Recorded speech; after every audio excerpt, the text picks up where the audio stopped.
আউযুবিল্লাহি মিনাশ শাইতানির রাজিম বিসমিল্লাহির রহমানির রহিম আসসালামু আলাইকুম রহমতুল্লাহি বারাকাতু। আজকে দেখো আমি সানা ডাইল বানাইয়া মিট দিয়া আদা রসুন পেঁয়াজ গরম মশলা লগে দিলাইছি। এর আগে তেল দিছিলাম আর গিয়া জরা মাংসরে দইয়া পেঁয়াজটা একটু নরম হয়েছে, মাংসরে দইয়া দিলাইছি। এরপরে মাংসটা জাল হইব, আস্তে আস্তে লাড়মু, লবণ দিলাম, লগে কাঁচা মরিচও দিলাম।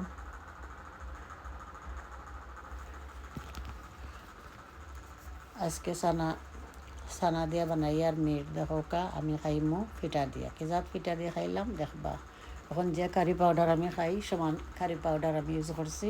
দেখো ফাইনালি আমার কারিটা খুব সুন্দর হয়েছে, মাশাআল্লাহ মাশাআল্লাহ। আপনারা সকলে জানান জানো কিলা লাগলো। এরপরে আমি সানারে বালাইলাই দইয়া আমি দিলাইছি মাংসর মাঝখানে। সানা বেশি পানি খায়। ফাইনালি দেখো ওলা আমি চাইছি, আমি ওলা খাইতাম চাইছিলাম যে ফিটা দিয়ে খাইতাম, কিছু জুল জুল হইতে হইব, তো মজা লাগবো খাইতে।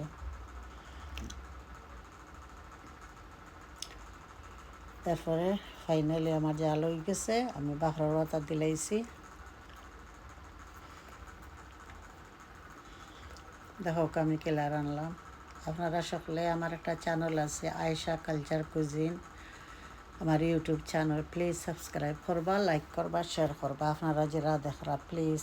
ওই দেখো আমি আজকে লগেও বানাইছি ছয় ফিটাতে। ছয় ফিটা আর কতবার দেখাইছি আপনারা, লাগে আমি আর দেখাইলাম না। ছয় ফিটা দিয়ে মাংস খাইমু, সানার ডাইল মাংস খুব মজা লাগে খাইতে ইনশাআল্লাহ।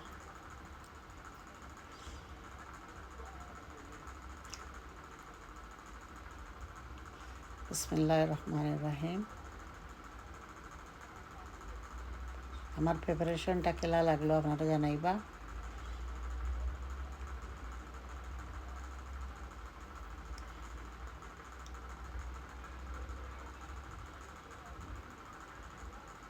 আসসালামু আলাইকুম রহমতুল্লাহি বারাকাতু।